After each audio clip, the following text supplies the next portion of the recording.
una exposición próxima en el MAS de Santander, otra en Barcelona, y bueno, pues nos hemos ido repartiendo como hemos podido. En esta ocasión, el alcalde no ha podido asistir y nos representa la responsable, además, del centro expositivo, que es nuestra concejala de Cultura, Laura Recio, y a ella le cedo la palabra. Muchísimas gracias, Ángel. Buenas tardes a todos. Bienvenidos a la inauguración de la exposición Sin tema, de José Cobo, al que quiero agradecer tanto su presencia como el haber elegido nuestra villa para mostrarnos parte de su obra.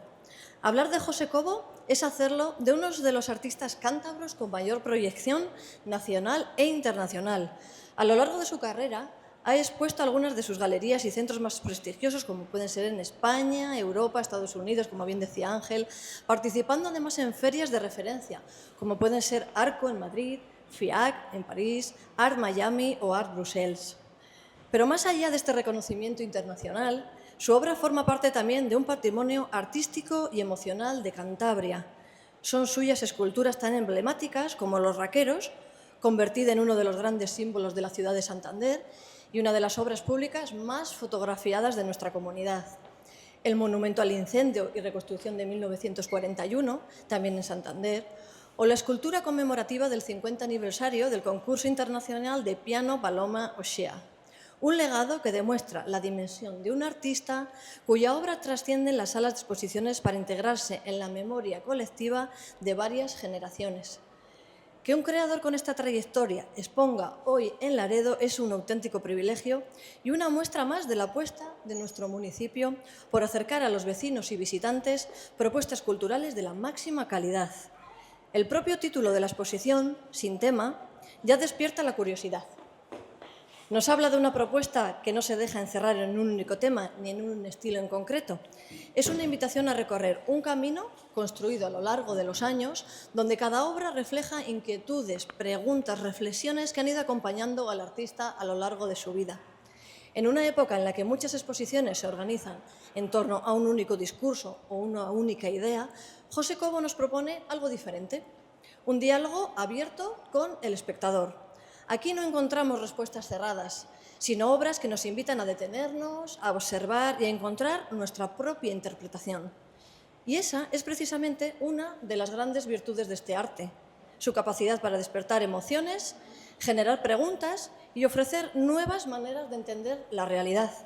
Cada persona que visite esta exposición vivirá una experiencia distinta, porque cada mirada descubrirá algo diferente. Desde el Ayuntamiento de Laredo seguimos apostando firmemente por la cultura como herramienta para enriquecer la vida de nuestro municipio. De hecho, hoy habéis visto que tenemos doblete en esta sala. Queremos que nuestras salas de exposiciones sean espacios vivos, abiertos a artistas de diferentes disciplinas y sensibilidades, capaces de acercar el arte tanto a los vecinos como a los que nos visitan. Y estoy convencida de que esta muestra no va a dejar indiferente a nadie.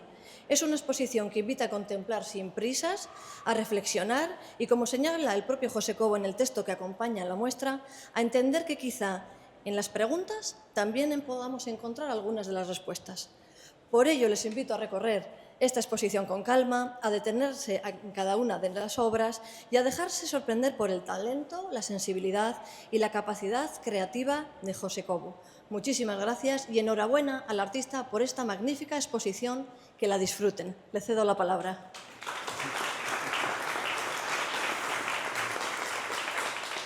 Muchas gracias, Laura, y muchas gracias al Ayuntamiento de Laredo.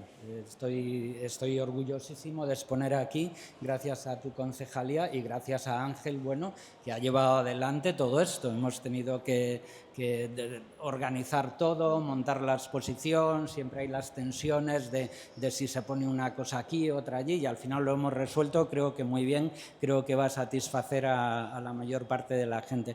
Una de las cosas del título de la exposición, Sin tema, es casi creado una nueva palabra, porque hoy en día la mayor parte de las exposiciones son temáticas, es decir, es algo determinado.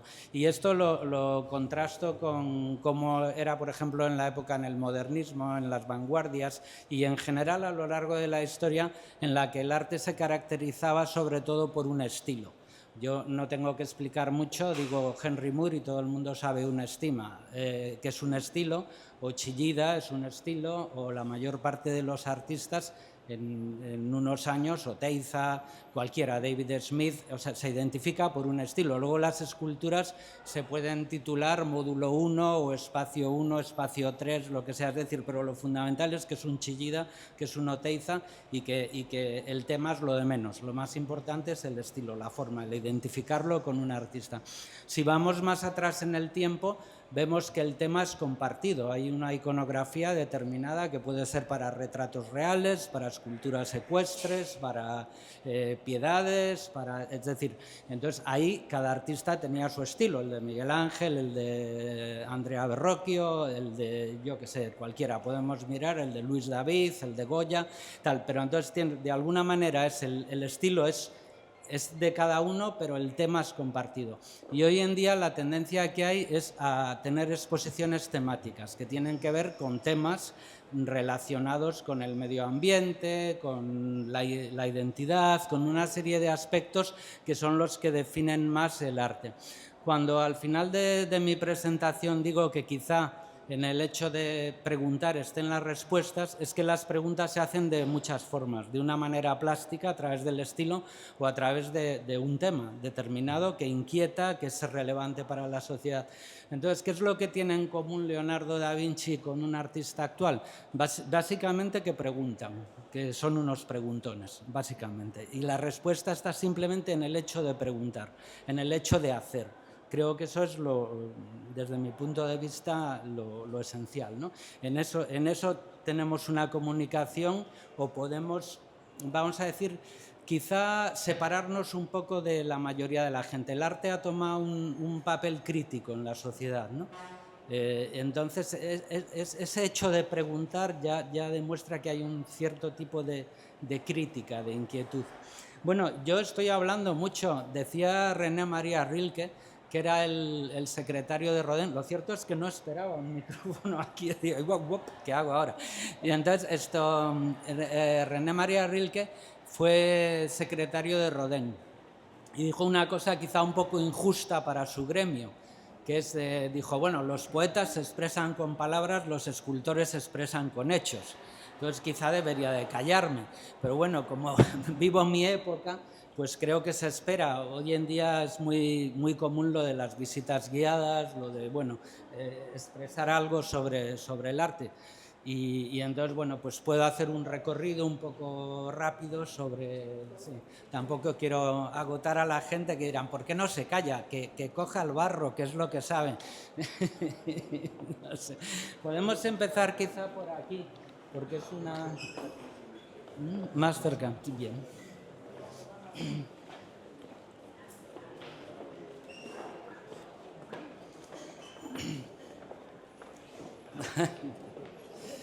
Bueno,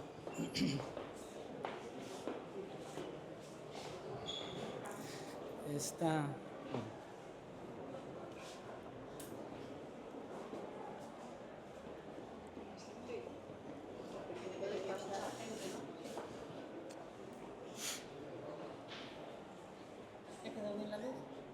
No, está bien así. Bueno, aquí estoy tratando de crear un efecto barroco con las luces. La escultura está más bien en penumbra, está contraluz, queda un poco ambigua la imagen. Se basa, como es muy obvio, en las piedades tradicionales en las que la madre mantiene a su hijo y todo eso. Sin embargo, esta es la piedad de la COVID y la hice con motivo de la COVID, cuando murieron miles de personas, millones de personas en todo el mundo, y se hablaba entonces de pérdida ambigua. Era pérdida ambigua en el sentido de que no había espacio para el duelo, porque estaba prohibido. O sea, no se podía despedirse uno de sus seres queridos, ni siquiera podían estar cerca o incluso asistir al entierro. Entonces, de la misma manera que la piedad tradicional o enseña el tema de la maternidad que siente por su hijo, yo creo que es un sentimiento universal de un enfermero, una enfermera, un médico que están asistiendo a cualquier persona sin identidad, sin ningún tipo de relación, sin ser parientes, sin ser nada, simplemente por un sentido de humanidad, ¿no? Entonces, los primeros bocetos que hice, el cuerpo del enfermo, del fallecido, estaba lleno. Lo que pasa es que luego decidí dejarlo vacío precisamente por esa pérdida de identidad, ¿no? Y luego también porque no había una relación directa entre las miradas, porque uno de los aspectos importantes a la hora de despedirse es la mirada, ¿no? Y aquí estaba todo protegido con máscaras, es decir, la palabra clave, como he dicho antes, para esta escultura es pérdida ambigua. Y luego lo que he querido resaltar es la diagonal que se forma aquí, que muestra el momento dramático. Esta escultura se expuso en Aselart hace unos años, en el CNFoto, Aselart de Mazcuerras, y luego en el Madrid Centro por la Bienal de la ONCE. Fue escogida para la Bienal de la ONCE, para ser expuesta allí. Bien. Podemos continuar.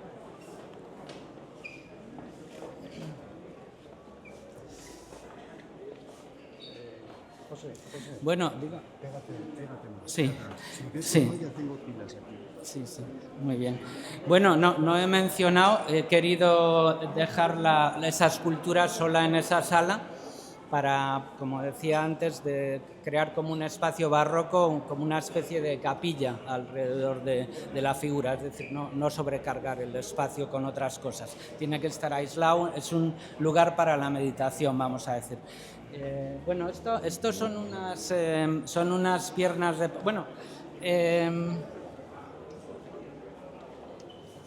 estos son unas piernas de payaso que están fundidas en bronce blanco, y lo que trato de mostrar sobre todo es la parafernalia de cómo un payaso está debajo de todo su maquillaje, de toda su ropa, de todas sus cosas, y esos pasos grandes en línea recta que va dando con estas estacas, con estos pivotes que sobresalen, que es un poco como si alguien lo estuviera manipulando, como una marioneta, ¿no?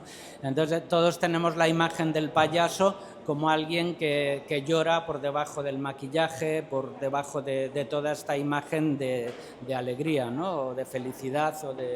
Entonces básicamente aquí es unos pasos en línea recta que van en una dirección, es como si lo estuviera manejando alguien desde fuera. Y luego, bueno, hay varias esculturas aquí. Hay varias esculturas a lo largo de las ventanas.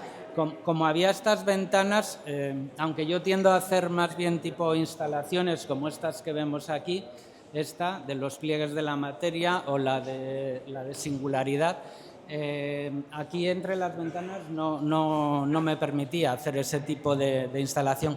Entonces lo que he hecho ha sido poner plintos para dividir el espacio dependiendo de los plintos y modular el espacio a base de las diferentes alturas. Aquí esta escultura se llama Pliegues de la materia. Y bueno, yo creo que es una representación arquetípica del hombre actual, ¿no? Que el hombre actual es un proyecto, es decir, no está acabado. Nosotros no entendemos ahora que el hombre está acabado y tampoco casi entendemos la individualidad. La entendemos desde un punto de vista político, pero no desde un punto de vista de especie, ¿no? Somos mucho consecuencia de la estadística. Creemos en que nosotros formamos, o sea, no hemos sido creados como entes individuales, sino que hemos surgido de la misma materia, ¿no? Que se dice que hemos surgido de las estrellas, somos parte de esos mismos pliegues de la materia que nos movemos más que como una identidad unitaria. De hecho no se puede ver las caras directamente. Son unos niños que tienen sentido, lo que le da sentido es el pertenecer a un grupo, a un enjambre, el moverse como un enjambre y al tiempo estar integrados en la materia, haber partido de ahí y estar integrados en la materia. Entonces esto, y para... para mí esa es la imagen arquetípica del hombre actual, como he dicho antes, y para contrastarlo voy a poner lo más obvio y lo más evidente, que es el David de Miguel Ángel. Es un hombre en la plenitud de su vida, que tiene dominio sobre sí mismo, sobre la naturaleza, mientras que estos están sujetos a la naturaleza. ¿Qué material has Materiales utilizado? en resina de epoxi y luego telas y cosas así, varias cosas, pero sobre todo es una resina de epoxi, que es La Piedad también está hecha con esto y esto es de aquí. Es una resina que traigo de Estados Unidos, es un sistema que he desarrollado yo y bueno, tiene su complicación porque tiene un tiempo de fraguado limitado a 3 horas y por lo tanto yo tengo que decidir lo que puedo hacer en 3 horas. Y entonces, más o menos, tengo que dividir el trabajo así. Bueno, y luego aquí una... Sí, bueno, Esto, cuando hablamos de evolución de la humanidad, solemos pensar en diferentes espacios a lo largo de la historia, ¿no? Desde los Australopithecus hasta, bueno, pasando por Homo erectus hasta Neandertal, Sapiens, Rhodenienses, todo. Y entonces yo aquí lo que, bueno, y en los gráficos típicos que parten de las ideas de Darwin, vemos cómo esa evolución coincide también con la estatura. A medida que se van poniendo más erectos, también coincide que la estatura es más alta. Y entonces yo aquí he querido hacer una evolución que es la de cada persona. Cada persona pasa por esas etapas, se va incorporando, empieza gateando y se va incorporando y se va poniendo de pie. Y esto, bueno, pues en cierta manera se contrapone al de allí, en el cual todos forman parte son todos el mismo, son todos parte de una misma especie. Luego, bueno, este de aquí, tampoco me quiero extender mucho, si luego alguien quiere hacer alguna pregunta, porque, bueno... Esto parte de una danza que vi en Chicago, que era de Carmina Burana, y era una compañía polaca. Y era poco después de caer el muro de Berlín, de la Unión Soviética, de que se desmoronase. Y esto lo vi en Grand Park, que es donde está ahora la escultura de Plensa. Y eran unos zancos gigantescos y yo recuerdo a los personajes a esta altura. Y era como entre una danza y una guerra. Era una lucha, una batalla y al tiempo una guerra. Por supuesto hay cosas que yo he inventado. Por ejemplo, es imposible que uno se hubiera puesto encima de otro. Es decir, pero sin embargo ya era lo bastante grande y lo bastante impresionante de por sí con la música y los zancos, el ruido que hacían en la hierba, porque era un parque de hierba. Y me atrajo mucho la idea, ¿no? Esa idea de guerra y danza al tiempo. Entonces pensaba en los oficiales, los generales napoleónicos y, bueno, otra cosa, de esta hay varias versiones. Esta es gris, que es ya al final de la batalla, pero he hecho otras 2 versiones en las cuales los colores que dominan son el naranja, porque en la danza que vi yo en Chicago iban con naranja, y luego los colores napoleónicos, el azul, el blanco, fundamentalmente, ¿no? Y entonces, bueno, yo pensaba en los generales, en los tableros estratégicos, porque la guerra era un arte, no solamente, sobre todo tal como se ha contado hasta ahora, casi tenía más de estrategia y de juego, de derrotar al rival, de admirar al rival, ¿no? Y en estos tableros iban distribuyendo los soldados, los regimientos y bueno, es esto. Y bueno, el terreno está quemado por el centro, que es donde hay más actividad. Esta escultura de aquí se expuso por primera vez en la Torre del Infantado de Potes y la hice a propósito para allí, porque es una torre muy alta que tiene varios pisos, es donde están los facsímiles de los beatos, ¿no?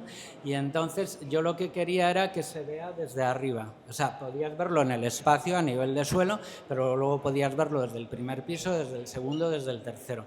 Y una de mis intenciones fundamentales es que lo pinté, bueno, son pinturas al óleo sobre sobre planchas de latón brillante, como bronce brillante, y una de mis intenciones era que se reflejara la luz, o luz potente.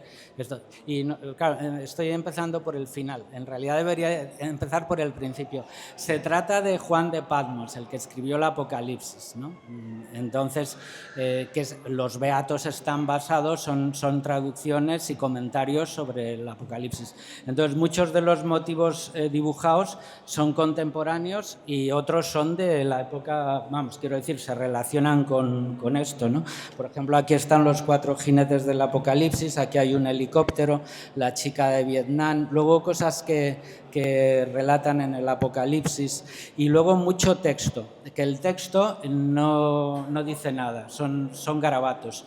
Entonces, la idea fundamental de hacer garabatos es que sabes que te están diciendo algo, pero no lo entiendes. De hecho, no entenderíamos el Apocalipsis mismo, es decir, nos lo han tenido que traducir al español, al inglés, al francés, a todo, porque no lo conocemos. Entonces, la mayor parte de las cosas que leemos o que podemos saber es interpretación de interpretación de interpretación, y te da diferentes puntos de vista, es decir, y puede cambiar. Y los dibujos, bueno, pues también son algo que se puede interpretar. Entonces, más o menos, yo aquí lo que he hecho es una escultura de Juan de Patmos, abducido en una explosión de creatividad, tanto aunque él solamente escribió, no hizo dibujos, pero bueno, se entiende la cosa, ¿no? Te está queriendo contar algo, y algo en muchos casos trágico, ¿no? Aquí hay una catástrofe natural, por ejemplo, un tornado, y una catástrofe humana, como es una bomba atómica. Y luego, al salir de esta escultura, se ve este perro enfadado contra la pared, esta cabeza de perro enfadado, que yo creo que contrasta bastante bien. En la línea que hablaba antes, a lo largo de las ventanas, lo hemos subido aquí arriba precisamente para que deje un espacio aquí. Eso ya son recursos de composición. Y bueno, ya que estoy aquí, estos son unos perros juguetes, son de bronce pulido. Bueno, ese es de aluminio pintado. Esto es bronce pulido, y este es un perro juguete, pero es un perro agresivo. Es como esos perros que vigilan a la gente, pues que pueden ser de la monarquía, de la aristocracia, que son juguetes y al tiempo son vigilantes. Y este, sin embargo, es juguete únicamente. Este es únicamente juguete, pero también es bronce pulido, también denota un cierto privilegio, ¿no? Y está relacionado con esto. Y luego, sí, este perro de aquí, no, si me estoy extendiendo, no. Este perro de aquí lo hice hace muchísimos años, no sé qué edad tendría yo, pero muy, muy joven, hace el año 70 y algo, ¿no? Y este es un perro borracho.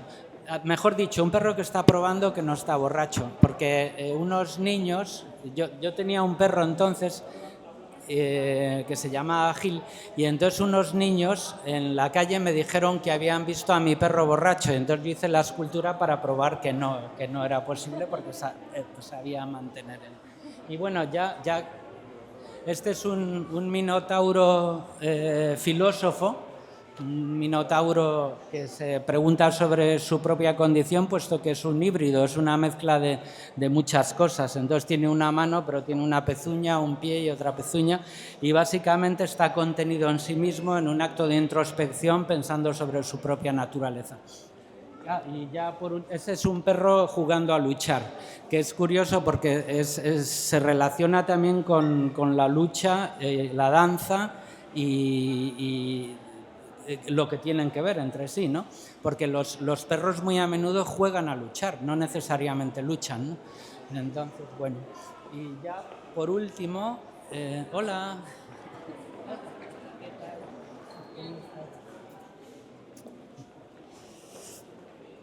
Bueno, una más.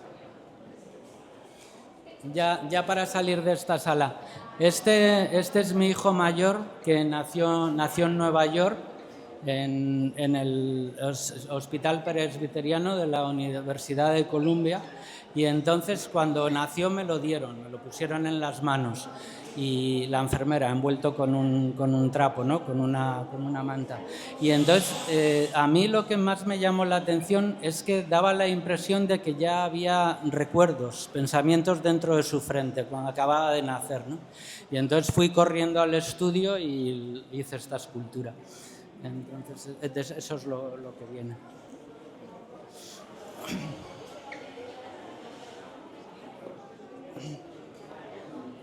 ¿Qué tal? ¿Cómo estás? Esta, bueno, voy a empezar por... Bueno, empiezo por esta. Esta, en realidad, me han preguntado si es un autorretrato y podría serlo. Y este podía ser mi hijo hace años, porque cuando íbamos a la playa y en barco y todo esto, siempre les forramos de cantidades salvavidas, nos da miedo todo, que se ahoguen, todo esto. Somos padres superprotectores, ¿no? Lo que llamaban entonces padres helicópteros, ¿no?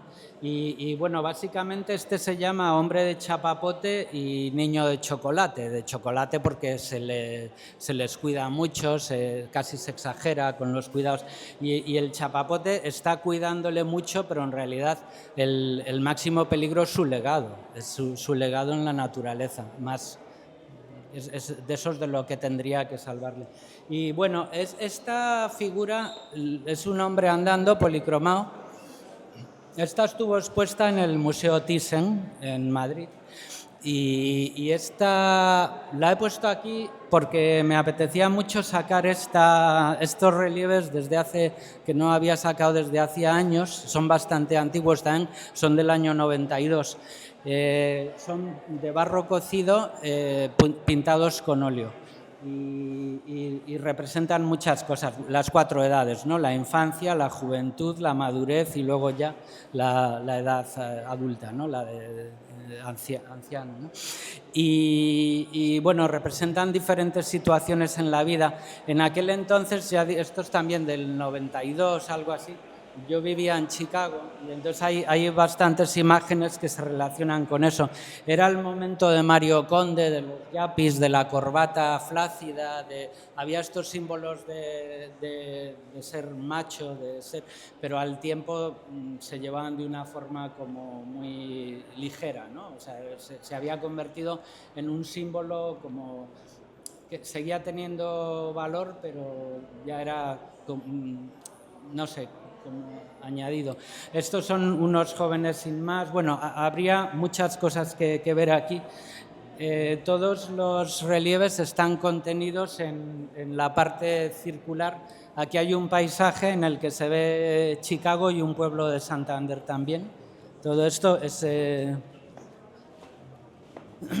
Aquí, este es el skyline de la ciudad, luego ahí hay un paisaje de montaña con sol y aquí es un amanecer y este es un pueblo pequeño de costa de Cantabria.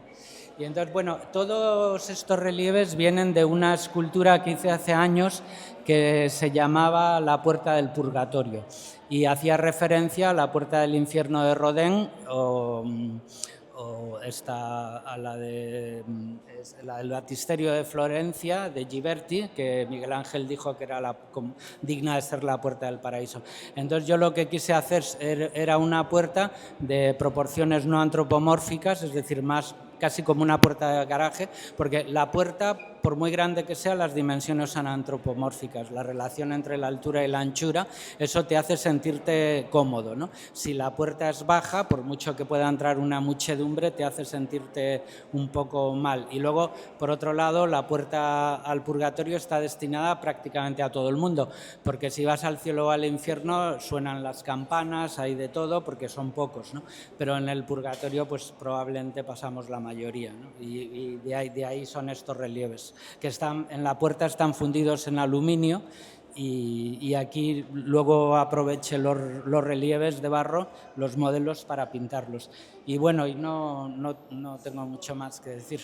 Como ya, si alguien quiere Bueno, hasta aquí la preguntar algo, exposición decir de algo, José pues Romero. nada, encantado de... En la planta primera de Sí, la Escuela de Arquitectura de la Villa de la